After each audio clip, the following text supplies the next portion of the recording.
আমি বলবো নির্বাচন করবেন, স্পষ্ট কথা বলে করবেন, সত্য কথা বলে করবেন, নির্বাচন করতে পারবেন না।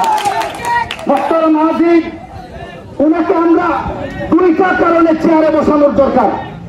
একটা কারণ হইল ওনার বাবার কাছে আমরা বহু বড় ঋণান্বিত। আমাদের উপজেলা চেয়ারম্যান সাহেবকে সর্বপ্রথম প্ল্যান করে ভোটের মাধ্যমে নির্বাচিত করে যারা চেয়ারে বসিয়েছিলেন মুতাচ্ছির ভাইয়ের বাবা একজন। সংগ্রামী সাথী ও বন্ধুগণ, আমি আপনাদের কাছে ভোট চাইতে আসি নাই। ভোট কিভাবে দিবেন সেটাও আমি বলতেছি না, এটা আমাদের মুরব্বী যারা আছেন ওনারা বলবেন। আমি আলাদা দুইটা কথা বলতে চাচ্ছি। আমাদেরকে সবচাইতে বেশি নারায় মুনাফিকে, তো জবাবটা বুঝতে গেলে আপনাকে এর আগে দুইটা কথা বুঝতে হবে। আমাদের সৈয়দ আহমদুল হক সাহেব, আমরা ওনাকে হৃদয় দিয়ে মহব্বত করতাম, এখনো করি, ওনার জন্য দোয়া করি। উনি সর্বপ্রথম 1984 সালে ইউনিয়ন নির্বাচন করেন আমাদের পৈলের আরেক কৃতি সন্তান জনাব জব্বর চেয়ারম্যান সাহেবের সাথে। জব্বর চেয়ারম্যানকে সেই কলকাতার মানুষ, ভারতের মানুষ পর্যন্ত চিনত।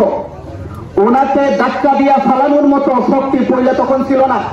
সাহেবও নিজে এতটা নিশ্চিত ছিলেন না উনি যে পাস করবেন। কোন রকম 1984 সালে জব্বর চেয়ারম্যান সাহেবের সাথে টক্কর দিয়ে আমাদের সৈয়দ আহমদুল হক সাহেব ইউনিয়ন নির্বাচনে পাস করেছেন।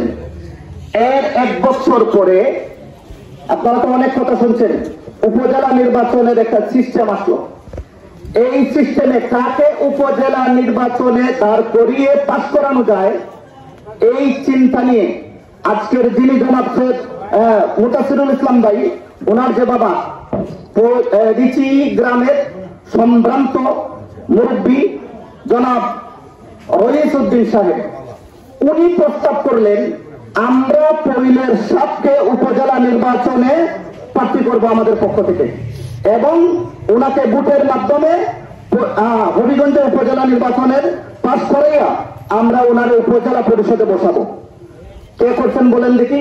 অনেকজন করছেন। এর মধ্যে মুতাচ্ছির ভাই বাবা জনাব রইসউদ্দিন সাহেবের অন্যতম অগ্রণী ভূমিকা ছিল। তাহলে আমরা কি রিসির সেই মুরব্বীর কাছে একটা ঋণী না? ঋণ পরিশোধ করার দরকার না? কবে করবেন? কবে করবেন? কবে করবেন? আগামী 29 তারিখ ঋণ পরিশোধের সময় আসতেছি। এরপরে উনি 1985-তে গেলেন আপনার উপজেলা নির্বাচনে, সেখান থেকে 1990 পর্যন্ত। 90-এ আবার নির্বাচন হলো, আমাদের সাহেব পাস করলেন। 90-এ রাজনৈতিক একটা আন্দোলনের কারণে আবার সেটা বানচাল হয়ে গেল। আস্তে আস্তে 2009 সালে আবার আপনার উপজেলা নির্বাচন, সাহেব পাস করলেন। আবার 2014 উপজেলা নির্বাচন আমাদের পৈলের সাহেব পাস করলেন। আবার 2019 সালে আমরা বড় ধরনের একটা হুচট খেলাম। হুচটটা কেন খেলাম? আমরা অনেকেই দোষ দিই, মুতাচ্ছির ভাই নিয়ে গেছেন, উনি তো নিয়েই যাবেন, উনি কষ্ট করছেন, নিয়ে যাবেন। আমরা সাহেবের প্রতি এতই আত্মনির্ভরশীল হয়ে গেছিলাম যে সাপ্তটা আসে। আমরা যারা মাছ ব্যবসা করি মাছ মারায় চলে গেছি, যারা দাম ছিল দাম কাটতে চলে গেছি, যাদের মুরব্বিয়াটা ছিল ব্যবসা ছিল ব্যবসায় চলে গেছি। সব পাস করবেন, আমাদের বুট আমরা কাজ করাইতে পারি নাই। আর যিনি পরিশ্রম করছেন 2019 সালে তিনি বিজয়ের মুকুট মাথায় নিয়ে চেয়ারে বসেছেন, মুতাচ্ছির ভাই। এরপর আসেন, আমি এই কথাগুলা কেন বললাম? কথাগুলা বলার কারণ হইল উনি শুধু আজকে একা প্রার্থী না, আরো 6 জন আছে, আরো 5 জন আছে, 1906 জন। এর মধ্য থেকে একজন বা বিভিন্ন প্রার্থীরা আমাদের পৈলে সহ সাতকে যারা আমরা উত্তর দিয়ে মহব্বত করি, বিভিন্ন গ্রামে গিয়ে বলে সে তো সৈয়দ আহমদুল হক সাহেবের বিরোধী ছিল, তাকে ফেল করাইছে, সাহেবের বিরুদ্ধে ছিল, বহু কথাবার্তা বলে। মোহতারাম হাজিরিন, আমি আপনাদেরকে বলি উনি সাহেবের সাথে কি করছে এটা আপনারা এতক্ষণের দীর্ঘ বক্তৃতায় শুনছেন ভালো করে। কিন্তু আমার একটা বক্তব্য হইল, যিনি এই বক্তব্যগুলো দেন যে সাহেবের সাথে উনি এই করেছেন সেই করেছেন, আপনাদের সুস্থ মস্তিষ্কের কাছে আমার একটা প্রশ্ন। আপনারা বলেন তো দেখি, যে এই লোকটা সাহেবের জন্য এইভাবে কথা বলে, আমরা বাহ্যিক দৃষ্টিতে কি করবো? সে সাহেবকে মহব্বত করে, এই তো। কিন্তু গত ইউনিয়ন নির্বাচনে আমরা দেখেছি এই মাটিতে এসে সৈয়দ মইনুল হক আরিফ এবং তার বাবা সম্পর্কে বক্তব্য দিতে গিয়ে বলেছে এই ছাত্ররা নির্বাচন করবে কেন, ওরা মসজিদ মাদ্রাসায় বসে থাকা দরকার। এই বক্তব্য ওই প্রার্থীর মুখ থেকে বের হয়েছে। তাহলে আমরা কি বুঝলাম? এক মুখে যদি দুই কথা বের হয় তাকে কি বলে?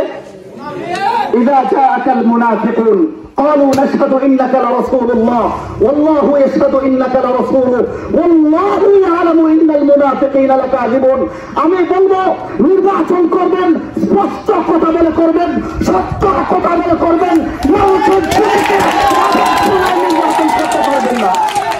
মোহতারাম হাজির, উনাকে আমরা দুইটা কারণে চেয়ারে বসানোর দরকার। একটা কারণ হইল উনার বাবার কাছে আমরা বহু বড় ঋণান্বিত। আমাদের উপজেলা চেয়ারম্যান সবকে সর্বপ্রথম প্ল্যান করে ভোটের মাধ্যমে নির্বাচিত করে যারা চেয়ারে বসিয়েছিলেন মুতাচ্ছির ভাইয়ের বাবা একজন। এটা হইল আমাদের ঋণ। আরেকটা কারণ কি? আরেকটা কারণ হইল আমরা হবিগঞ্জবাসী কখনো কারো পরাধীনতায় থাকতে চাই না। আমাদের হবিগঞ্জে একটা লোক দরকার যে দুর্নীতির বিরুদ্ধে দাঁড়াবে, যে দুর্নীতির বিরুদ্ধে, টেন্ডারবাজির বিরুদ্ধে বলবে দুর্নীতি করবে। আমাদের হবিগঞ্জে একটা নেতা দরকার যে সবকিছুর ঊর্ধ্বে উঠে সাধারণ মানুষের সাথে মিশতে পারবে। আমাদের হবিগঞ্জের মধ্যে একটা বাঘের বাচ্চা দরকার যে আমাদের নেতৃত্ব দিয়ে আমাদেরকে স্বাধীনতার স্বাদ বইয়ে দেবে। দুই কারণে আমরা মুতাচ্ছির ভাইকে চাই। একটা হলো সে নীতিবান, আদর্শবান, সে টেন্ডারবাজি করবে না, চাঁদাবাজি করবে না, দুর্নীতি করবে না, বাটপারি করবে না, গরিবের মাল পিছনে রাস্তা দিয়ে বের করে নেবে না। এক কারণ। আরেক কারণ হইল আমরা তার বাবার কাছে নির্ণীত। বলেন আমরা আগামী 29 তারিখ তাকে সাপোর্ট করবো ইনশাআল্লাহ। আসলে উনি কিন্তু ইশারা একটা কথা বলে গেছেন, ওনার বাবা আর একটা কথা বলে গেছেন। আমরা তো স্পষ্টবাদী মানুষ, আপনারা আমাদেরকে ভালো করেই ছিলেন। আমরাও বলি ওনার পক্ষ নিতে গিয়া, সব মানুষের পক্ষ নিতে গিয়া কেউ যদি হুমকি টুমকি দেয় এটা শুনবে আপনারা লাগবে না, আমরাই যথেষ্ট। মানুষকে এতই ভয় পান, এতই ভয় পান। আমরা বুকে সাহস দিয়ে বলতেছি, আমরা 29 তারিখ আপনাকে এমন ভাবে আপনার আনারসে সিল মারবো যেটায় থাকবেন, অনুধাবন করতে পারবেন আপনার কলিজে আমরা মহব্বতের সিল মারতে। আসসালামু আলাইকুম ওয়া রাহমাতুল্লাহি ওয়া বারাকাতুহু। আনারস আনারস আনারস আনারস আনারস।